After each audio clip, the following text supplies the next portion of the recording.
Täna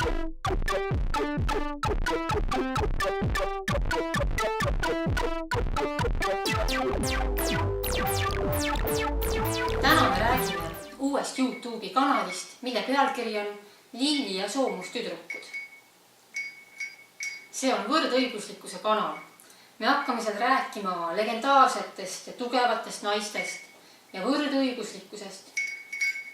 Lehmadest? Lehmadest räägime ka. Näed, vaata leht, siin on siis Lilli Suburgi raamat. Siin on tema elulugu ja siin on mitmeid ilukirjanduslikke lugusid, mis ta on ise kirjutanud ja mälestusi ja nõnda edasi. Lilli Suburg oli Eesti kõige esimene naisõiguslane. Sündis ta siis Pärnumaal Rõusa mõisas 173 aastat tagasi. Vanemad olid mõisateenijad. Mõis oli suur ja tikas ja nad said sakslastega hästi läbi, kuigi ise olid eestlased ja rääkisid tolle ajal matside keeleks peetud eesti keelt. Haritud inimese tunnuseks oli aga ikkagi saksa keel ja sellepärast arvasid Lilli sõbrad, kes olid sakslased, et Lilli kindlasti tahab ise ka sakslaseks hakata. Eestlastel ning samuti ka eriti veel naistel ei olnud tolle ajal mitte mingeid õigusi, olid ainult kohustused. Huvitav, mis õigused lehmadel siis olid? Lehmadel oli õigus käia vabalt ringi karjamaal. Nad ei olnud siis kusagil lautades kinni, nagu tänapäeval teinekord küll. Oi, lehmad olid siis vabamad. Lehmad olid siis kindlasti kohe vabamad. Jah. See mul meeldib. Kui Lilli oli noor, siis ta oli haige ja sageli haigevoodis. Kuid kui ta vanemaks sai, hakkas ta naiste õiguste rindel tegutsema. Nimelt asutas ta esimese naiste ajakirja Linda. Ja selle ajakirja eesmärk oli siis tõsta naiste enesehinnangut, harida naisi, näidata, mis toimub välismaal. Lilli Suburg rajas esimese tütarlaste kooli Pärnusse, hiljem viis selle üle Viljandisse. Sest ta tahtis, et tüdrukud saaksid ka haridust ja saaksid edasi õppida ja saaksid ise oma elu üle valitseda. Oma jutukestega Liina, Leeni, Linda rahva tütar ja järele anda ja kindlaks jääda tõstis ta samuti Eesti naiste enesehinnangut.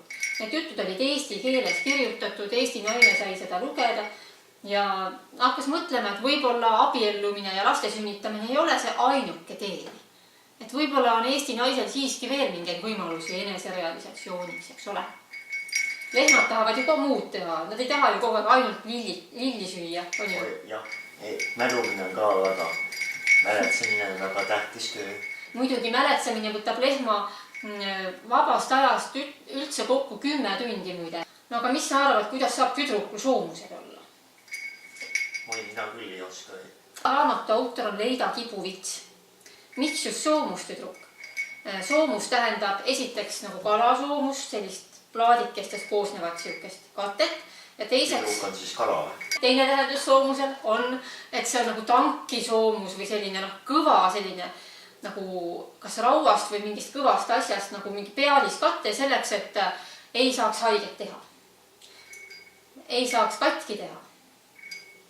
Ja soomustüdrukut võib ülekantud tähenduses siis mõista niimoodi, et tal on peal nagu nähtamatud soomused, ta ei lase endale haiget teha, ta oskab enda eest seista, ta on iseseisev. 1932 oli ka veel selline aeg, kus naistel ka ei olnud veel nii palju õigusi nagu tänapäeval. Naised ikkagi pidi veel võitlema oma õiguste eest.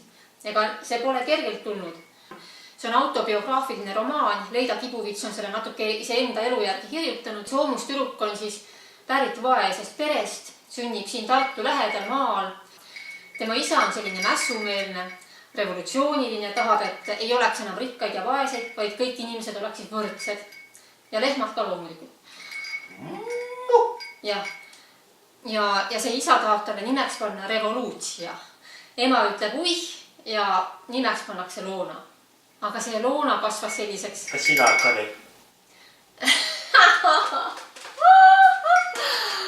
Mina olen Fidelia. Oi. Aga ma tean, sisemises sa oled leht kindlasti. Sisemiselt olen ma võib-olla tõesti leht. Mine tea. Kunagi tea, aga äkki sina oled sisemiselt Fidelia. Sa ütlesid, et soomused on nähtamatud järelikult, kui ma siin lehma ei näe, siis lehm on sul sees peidus. Küll sa oled ikka nutikas.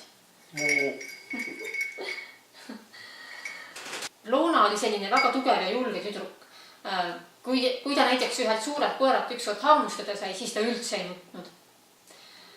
ja tal olid sellised tumedad sakrisjuuksed, tugevad sellised ja tal olid pruunid silmad ja ühes silmas oli oranž täpike. Vaata, minul on ka paremas silmas oranž täpp. No, ja on küll, jah.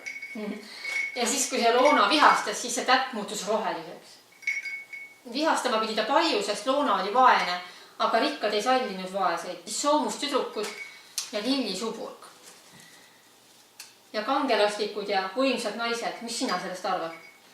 Lehmad on ka tegelikult suured ja võimsad. Muidugi on väga ilusad ka. Kui keegi tahab lehmale midagi liiga teha, siis ta ajab sõrad vastu niimoodi. Jah, sarved ka. Sarved ka.